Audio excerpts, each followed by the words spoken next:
Hi, my name is Ninja. My name is Mildred, My name is Stephen Sapp. and we're universes. That is what we are. It's important to us because the neighborhoods that we come from, that we grew up in, where we're direct recipients of the programs that was established by the Black Panthers and the Young Lords. So for us, it's more than just a moment in history. It's a part of our lives, of how we grew up, and our communities grew up, our parents. So it was a natural thing for us to say, this is what we really want to focus on, and to show that it also is a major moment in American history. Some people don't consider it that, but we do.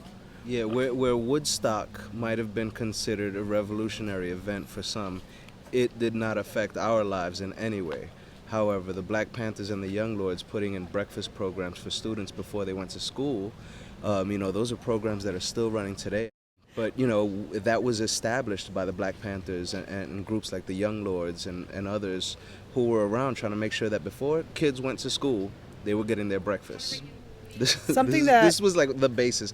A lot of people see the guns and all that and the black jackets and they think that's what it was about. But, really, it was about making sure that the people in the community who are left behind are no longer left behind. And we cannot depend on the government to make sure we don't get left behind. We have to depend on ourselves to do it.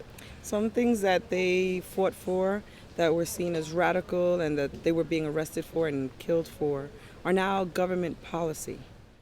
Just like the things that you see as normal today, there's like, well, why? Of course, everybody has the right to have that. Yeah, the right to have access to those things. Because somebody fought for it. Somebody did fight for it, and they're the ones that fought for it, and that's why it's so important. It was an international voice. They're not just this local group that, or groups that may change in these little tiny communities. Their voice became national and international, and it was about social change and fighting for the rights of people.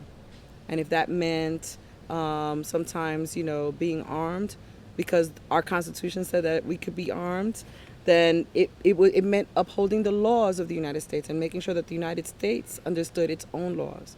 And if it made the argument for some people to bear arms, it also had to make the argument for everyone to bear arms. So it was that kind of a conversation. And I think that people don't understand that.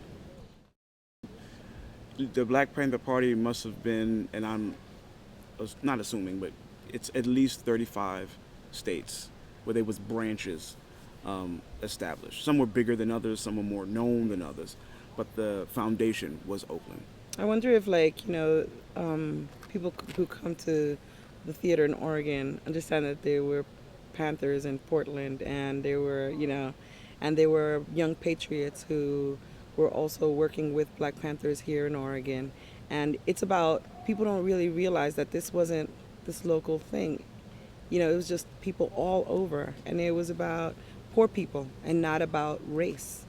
And it was was something that was big here as well, from Chicago to Los Angeles to Denver. You have Black Panther Party movement there in Denver, in New Orleans, New York, Philadelphia, Massachusetts.